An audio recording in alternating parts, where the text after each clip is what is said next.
Sejak dulu hingga saat ini, musik dangdut menjadi salah satu hiburan masyarakat Indonesia.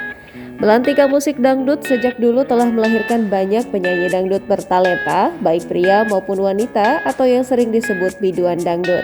Namun siapa sangka beberapa biduan dangdut lawas nyatanya masih dapat mempertahankan eksistensi mereka di belantika musik dangdut Indonesia hingga saat ini. Bahkan, meski di usia mereka yang tak lagi muda, semangat dan suara cengkok khas dangdut mereka masih sangat syahdu didengar. Siapa saja mereka? Berikut ini 5 biduan dangdut lawas masih eksis dan awet muda di usia 60 tahun. Elvi Sukaesih. Usia pedangdut Elvi Sukaesih sudah memasuki kepala 7. Tapi usia hanyalah sebatas angka yang tak membatasi ruang gerak Elvi untuk berkarya. Terbukti sang ratu dangdut masih aktif merilis berbagai lagu seperti misalnya saja tembang berjudul Bosan Mengalah pada tahun 2020.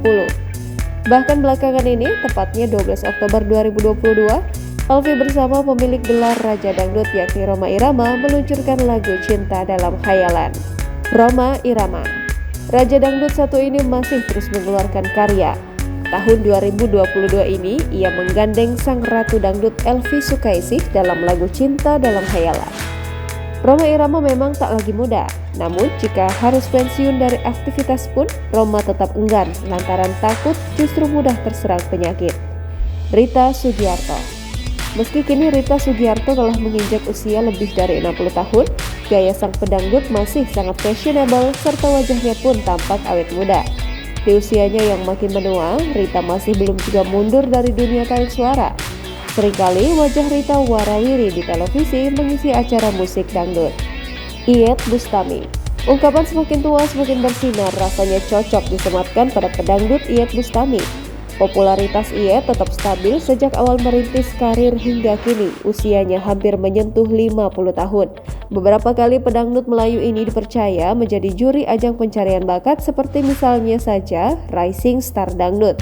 Pada tahun 2021, Iyeth juga masih mengeluarkan single berjudul Satu Jiwa Satu Nyawa. Evie Tamala. Pedangdut legendaris Evie Tamala usianya sudah lebih dari 50 tahun, tapi dirinya masih aktif dalam unjuk kebolehan suara merdu. Terbukti lewat Instagram @evietamala236 banyak postingan yang memperlihatkan kegiatan manggung Evie. Ini tentu saja membuktikan bahwa nama Evie Tamala tetap bersinar walau pedangdut muda semakin marak menghiasi industri musik. Jangan lupa subscribe, share, komen, dan like ya!